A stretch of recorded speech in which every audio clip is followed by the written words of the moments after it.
Prior to the national holiday celebration, there was much excitement within the alt media again.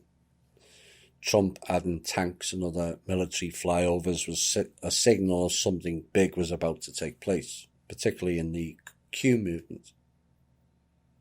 And Trump in the middle of June said, "Just watch, it's coming in 2 weeks." Oops. All very reminiscent of a Drake show, that. And the alt media all built it up in anticipation things from mass arrests, JFK Jr. returning, documents being revealed, all waiting saying something big is happening. And then we got a parade of military hardware, none of which belongs to America. All American military hardware was sold to a Chinese consortium and is being leased back.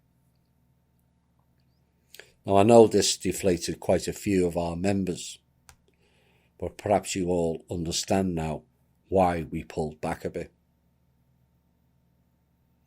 Loads of promises made to Kim, none delivered. And yes, there are circumstances surrounding that.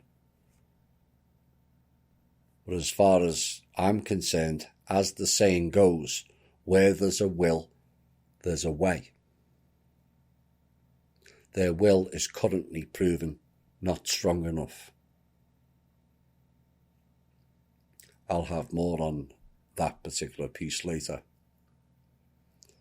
Another piece that came up this week, and it highlights the vast gulf between America and other countries.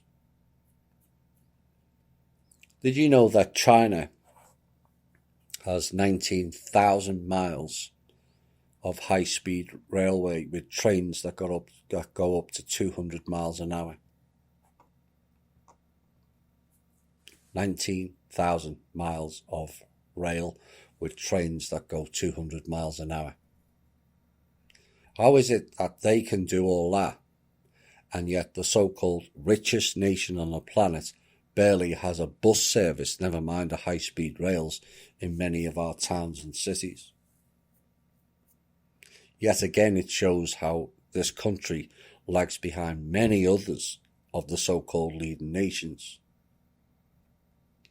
Now, China's high-speed trains have delivered 9 billion people to their destinations without one single casualty.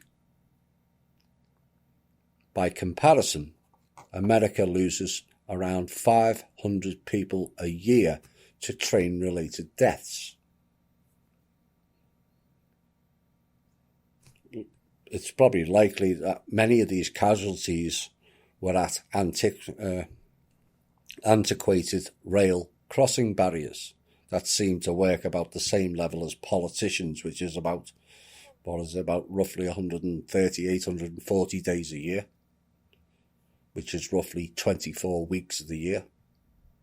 And even then it's intermittent as to their actual value. With the lack of investment of infrastructure in America over the last 50 years is beyond staggering, due to, in large parts, of the controllers wanting to close America down.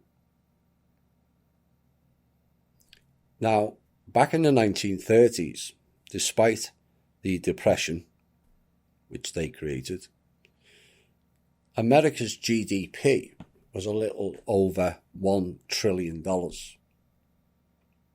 at the time, 1930. And yet 4.2% was spent on infrastructure.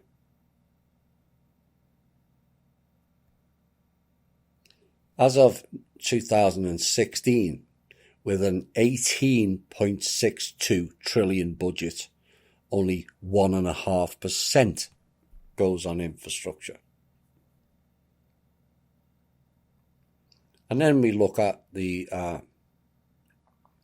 costs due to poor infrastructure. The costs to the American economy because of the poor infrastructure is $120 billion per year. The tax on gas is supposed to cover the repair and upgrade of the condition of the roads and bridges. The federal government levies an 18.4-cent tax on every gallon of gasoline sold in the US. And on top of that, each state imposes its own tax. And in almost every case, the state tax is higher than the federal tax. And a handful of states charge more than double the national tax level. And yet a report recently states that 235,000 bridges are in need of repair or replacement. That's 38% of the bridges in America, of which there are more than 130,000 structurally deficient and functionally obsolete bridges in the country. 130,000.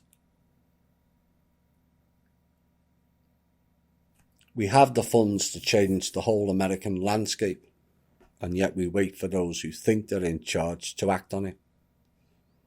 Trump's speech last Thursday was an ideal opportunity that was missed, in my opinion. We'll be back shortly.